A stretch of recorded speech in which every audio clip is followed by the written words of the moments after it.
നാളെ രാവിലെ Congress parliamentary party യോഗം ചേരും. MLA-മാരുടെ അഭിപ്രായം അറിയാൻ മണിക്കൂറുകൾ മാത്രം ശേഷിക്കെ പിന്തുണ ഉറപ്പിക്കാൻ തിരക്കിട്ട നീക്കങ്ങളാണ് നടക്കുന്നത്. ചരട് വലികൾ തുടരുന്നു. ഇന്ദിരാഭവനിൽ ദീപാദാസ് മുൻഷിയുടെ നേതൃത്വത്തിൽ കൂടിയാലോചനകൾ തുടരുകയാണ്. റോഷിപാൽ ചേരുന്നു. ഇതുവരെ നടന്നതും ഇനി സംഭവിക്കാൻ പോകുന്നതും വിശദീകരിക്കാനായി. റോഷിപാൽ, MLA-മാരുടെ തലയെണ്ണി തീരുമാനമെടുക്കാൻ വേണ്ടിയാണ് ഹൈക്കമാൻഡ് നിയോഗിച്ചിട്ടുള്ള നിരീക്ഷകർ വൈകിട്ടോടുകൂടി കേരളത്തിൽ പറന്നിറങ്ങാൻ പോകുന്നത്. ഏറെ നിർണായകമായ ചർച്ചകളാണ് നടക്കാൻ പോകുന്നത്. ഈ MLA-മാരുടെ തലയെണ്ണുമ്പോൾ ഭൂരിപക്ഷം ആർക്ക് ലഭിക്കും എന്നത് മാനദണ്ഡമാക്കി തന്നെയായിരിക്കുമോ കേരളത്തിന്റെ അടുത്ത മുഖ്യമന്ത്രി ആരാണെന്ന് ഉറപ്പിക്കാൻ പോകുന്നത്? അതിനൊപ്പം ഈ VD സതീശൻ പക്ഷവും ചെന്നിത്തല പക്ഷവും KC വേണുഗോപാൽ പക്ഷവും ഒക്കെ നടത്തുന്ന ചരടുവലികൾ എങ്ങനെയാണ്?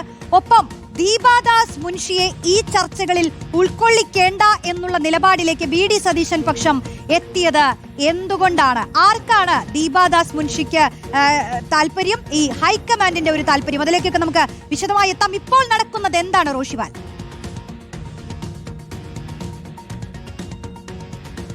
റോഷ്നി, ഇന്ന് വൈകിട്ട് 7 മണിയോടെയാണ് നിരീക്ഷകരായ അജയ് മാക്കനും മുഗൾ വാസ്നിക്കും കേരളത്തിലേക്ക് എത്തുന്നത്.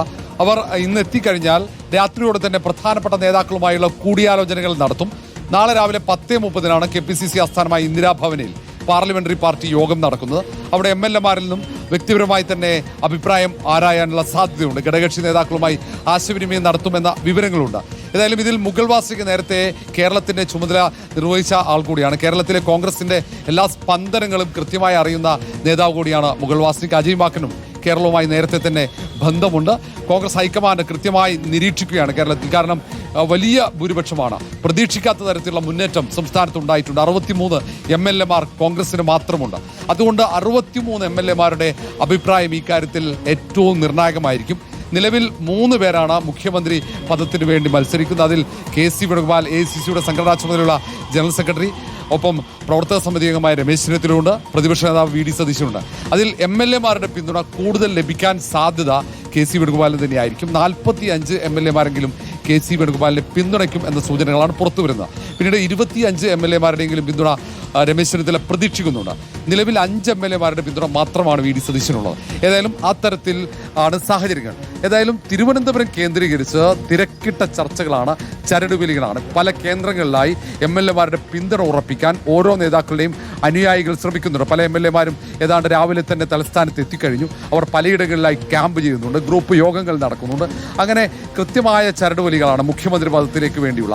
മുഖ്യമന്ത്രി പദത്തിലേക്ക് തീരുമാനം വന്നാൽ മാത്രമാണ് മന്ത്രിമാർ ആരായിരിക്കും എന്ന ചർച്ചകളിലേക്ക് കോൺഗ്രസ് നേതൃത്വത്തിന് കടക്കാൻ കഴിയും. മാത്രവുമല്ല, ഘടകകക്ഷികളുമായി ആശയവിനിമയം നടക്കേണ്ടതുണ്ട്. ഉഭയകക്ഷി ചർച്ചകൾ വേണം.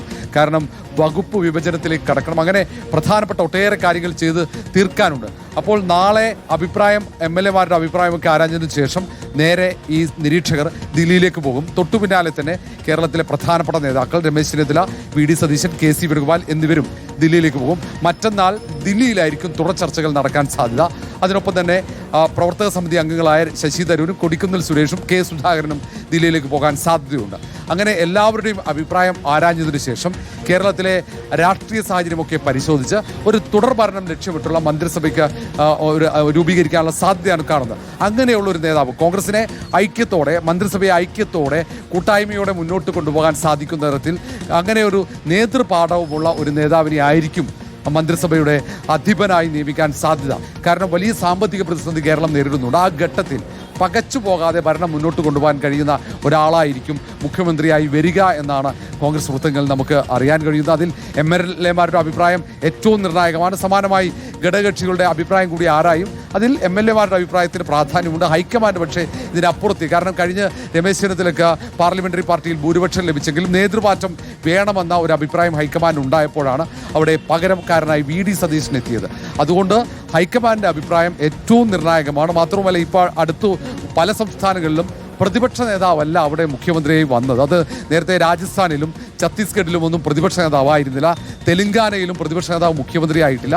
അങ്ങനെ പല സംസ്ഥാനങ്ങളിലും അവിടെ ഒന്നുകിൽ PCC പ്രസിഡന്റ് അല്ലെങ്കിൽ മറ്റേതെങ്കിലും പുതിയ മുഖങ്ങൾ. അശോക് ഗെഹ്ലോട്ട് സംഘടനാ ചുമതലയുള്ള ജനറൽ സെക്രട്ടറി പദവിയിൽ നിന്നാണ് നേരിട്ട് രാജസ്ഥാന്റെ മുഖ്യമന്ത്രിയെ മാറിയത്. അതേപോലെ തന്നെയാണ് ഛത്തീസ്ഗഡിൽ അവിടെ ഭൂപേഷ് ബാഗൽ പ്രദേശ് കോൺഗ്രസ് കമ്മിറ്റി അധ്യക്ഷനായിരിക്കുകയാണ് പ്രതിപക്ഷ നേതാവിനെ മാറ്റി അവിടെ പകരം പാർലമെന്ററി പാർട്ടി ലീഡറായി ഭൂപേഷ് ബാഗലിനെ നിയമിച്ചത്. അതുകൊണ്ട് എല്ലാ കാര്യങ്ങളും ഹൈക്കമാൻഡ് പരിശോധിച്ചാണ് തീരുമാനമെടുക്കുക. അതുകൊണ്ട് വളരെ വിശദമായ ചർച്ചകൾ ഈ കാര്യത്തിൽ നടക്കും. നാളെ കൊണ്ട് തീരുമാനം വരില്ല. ദില്ലിയിൽ വിശദമായ ചർച്ചയുണ്ടാകും. ഐക്യത്തോടെ ഐക്യകണ്ഠേനയായിരിക്കും കോൺഗ്രസിന്റെ പാർലമെന്ററി പാർട്ടി ലീഡറെ തീരുമാനിക്കുക. ചർച്ചയിൽ മല്ലികാർജ്ജുൻ ഖാർഗെയും രാഹുൽ ഗാന്ധിയും പ്രിയങ്ക ഗാന്ധി അടക്കമുള്ള എല്ലാ നേതാക്കളും ഉണ്ടാകും. കാരണം തെരഞ്ഞെടുപ്പ് പ്രചാരണത്തിന് നേതാക്കളെ അയക്കുമ്പോൾ ഐക്യത്തോടെയാണ് അവർ ഇറങ്ങിയത്. അങ്ങനെ തന്നെയാണ് പ്രചാരണം മുന്നോട്ട് പോയത്. അതുകൊണ്ട് തന്നെ ഒരു സർക്കാർ രൂപീകരിച്ച് മുന്നോട്ട് പോകുമ്പോൾ ഐക്യത്തോടെയുള്ള ഒരു തീരുമാനം ആ ടീമിനെ അങ്ങനെ ഐക്യകണ്ഠേന ഒരു ടീമിനെ തെരഞ്ഞെടുത്ത് പറഞ്ഞ് കേരളത്തിലേക്ക് അയക്കാനാണ് സാധ്യത. യെസ്, ഐക്യത്തോടുകൂടി ഒരു തീരുമാനം എടുക്കേണ്ടതുണ്ട്. മുഖ്യമന്ത്രി കസേരയിലേക്ക് ഒരു പേര് ഉറപ്പിക്കേണ്ടതുണ്ട്. ഉയർന്നു കേൾക്കുന്ന 3 പേരുകളിൽ നിന്ന് ഹൈക്കമാൻഡ് ആരെയായിരിക്കും തെരഞ്ഞെടുക്കുക? അതിന് ഹൈക്കമാൻഡ് നടത്താൻ പോകുന്ന ആ പ്രക്രിയ, ആ ഒരു രീതി അതെന്തായിരിക്കും? പതിവ് രീതിയായിരിക്കുമോ അതോ പുതിയതായി എന്തെങ്കിലും ചെയ്യേണ്ടി വരുമോ എന്നുള്ളതൊക്കെ നമ്മൾ ഈ നിമിഷവും ഉറ്റുനോക്കുകയാണ്. എന്തായാലും ആ ഒറ്റ പേരിലേക്ക് എത്തുമ്പോൾ നമുക്കത് അറിയാൻ കഴിയും.